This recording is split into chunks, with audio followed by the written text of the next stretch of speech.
I drove an electric car in the cold and learned that they could still be useful in winter. If you've ever had to resuscitate your smartphone after leaving it in the beating sun all day, you understand what extreme heat can do to a battery.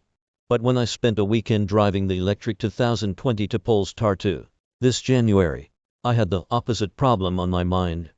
Temperatures were forecasted to plunge into sub-zero territory where I was headed in upstate New York, and I wasn't quite sure how the electric sedan would react. I figured the Polestar wouldn't die on me completely.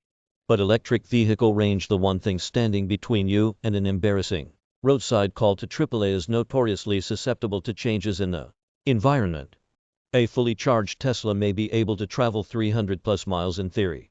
But throw in some hills and inclement weather, and that number will drop significantly. Moreover, it heard stories about electric cars losing range when sitting parked in the cold. And who has had to jumpstart a gas car on some freezing winter morning? In the lead up to my trip, I wondered whether I'd wake up one day to find my battery level cut in half. Would I be able to have any fun? Or would I spend all weekend babysitting the car and hunting for charging stations? As it turns out, I was overreacting. And anyone who claims that electric cars are a disaster to drive in the winter is overreacting, too. I made sure to arrive at my Airbnb on Friday night with a healthy 70% charge. Temperatures dropped to -2 degrees overnight and crept into the low single digits by early Saturday.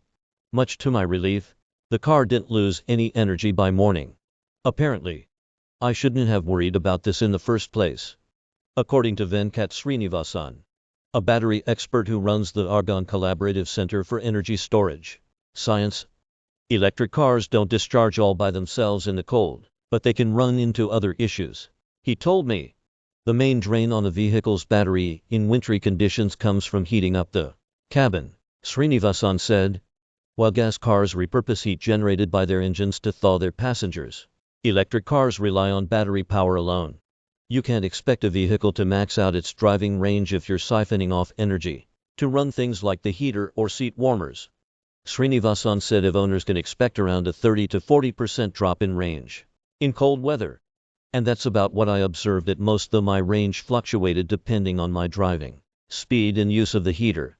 To combat this, I made sure to charge early and often, always maintaining a much fuller battery than I needed. In retrospect, I probably didn't need to be quite so nutty about it. Here's a not entirely scientific example. 155-mile drive at 70 mph in 18 degrees with moderate climate control. Used chew through 85 miles of potential range, representing a 35% decrease in efficiency. Sometimes the discrepancy was more like 20%, in line with findings by the Norwegian Automobile Federation. For those who want to get a little nerdy, the Polestar 2 includes a neat range assistant app that shows how your driving style, speed, and climate control use impact energy consumption in real time. Cold also slows down the flow of ions in a battery pack, reducing efficiency, Srinivasan said. But once the pack warms up, after around 15 minutes of driving, that becomes a non-issue. Lastly, the cold stunts an EV's charging speeds and limits regenerative braking, both of which I noticed. The extent to which cold weather impacts your EV experience comes down to your driving habits in the car you own. The longer charging times and reduced range didn't bother me, as I wasn't in a hurry and had access to plenty of charging plugs. The Polestar 2's healthy 270-mile range left me with ample mileage, even after switching on the heater.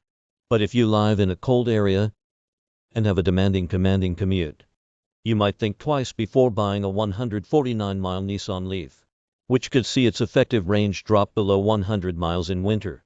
If you're worried about driving an EV in frigid conditions, here's my advice. Budget for more mileage than you need. Know where nearby charging stations are, and keep a close eye on your battery level. And don't go crazy with the heater, so you'll survive.